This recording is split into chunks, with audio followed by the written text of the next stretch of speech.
அரக்கோணத்திலே ஒரு பெண்ணுக்கு ஏற்பட்ட அவல நிலை.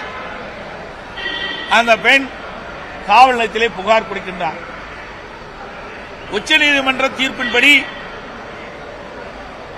அந்த பெண் கொடுத்த புகாரை அப்பொழுது எஃப்ஐஆர் பதிவு செய்ய வேண்டும். ஆனால் அந்த பெண் 7ஆம் தேதி காவல் நிலையத்திலே புகார் கொடுக்கின்றார்.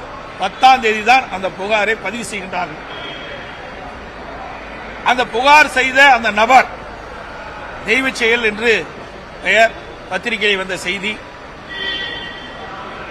அவர் சாதாரண பிரிவின் அடிப்படையிலே வழக்கு பதிவு செய்யப்படுகிறது. அவர் நீதிமன்றத்தை அணுகின்றார். உடனே ஜாமீன் கிடைக்கின்றது. இந்த பெண் கொடுத்த புகார் பத்திரிகையிலும் ஊடகத்திலும் வலைதளங்களிலும் வெளியிட்டிருக்கின்றார்கள். இது எவ்வளவு பெரிய கொடுமை! வழக்கு சம்பந்தப்பட்ட புகார் கொடுத்தவர்கள் இதை வெளியிடக்கூடாது, காவலர்கள்.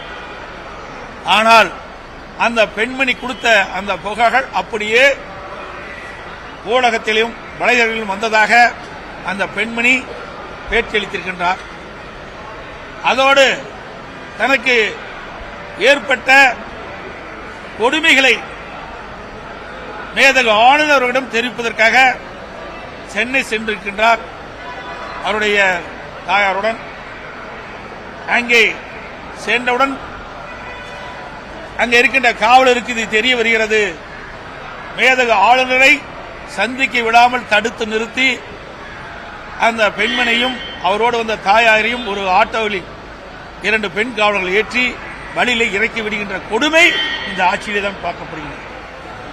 அந்த பெண்மணி சொல்லுகின்றார், இவ்வளவு கொடுமை எனக்கு ஏற்பட்டிருக்கின்றது. எனக்கு ஏற்பட்ட இந்த அவலங்கள் வேற எந்த பெண்ணுக்காக ஏற்பட்டால் அவள் எப்படி துணிந்து வந்து புகார் கொடுப்பார்கள் என்று அச்சத்தோடு தன்னுடைய நிலைமையை ஊடகத்தின் வாயிலாக வெளிப்படுத்தியிருக்கின்றார். இந்த செய்தியெல்லாம் ஊடகத்தின் வாயிலாக வெளிவந்திருக்கிறது. எவ்வளவு மோசமான ஆட்சி நடைபெற்றுக் கொண்டு என்பதற்கு இந்த அரக்கோணமே சாட்சி என்பதை இந்த நேரத்தில் தெரிவிக்க விரும்புகின்றேன்.